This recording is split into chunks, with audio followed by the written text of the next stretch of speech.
Tara na sa Negros Oriental. Mula sa Dumaguete City, nag-arkila kami ng sasakyan at nag-drive papuntang Valencia. First stop ay ang Sulphur Vents.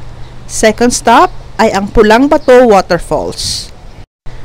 Ang susunod na stop ay ang Lighthouse sa loob ng Tierra Alta Subdivision.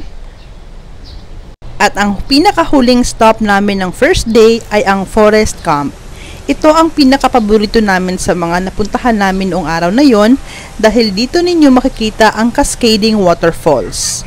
Meron din silang ibang attractions kagaya na lang nitong Kawa Path. Sa pangalawang araw, pumunta naman kami sa Manhuyod Sandbar.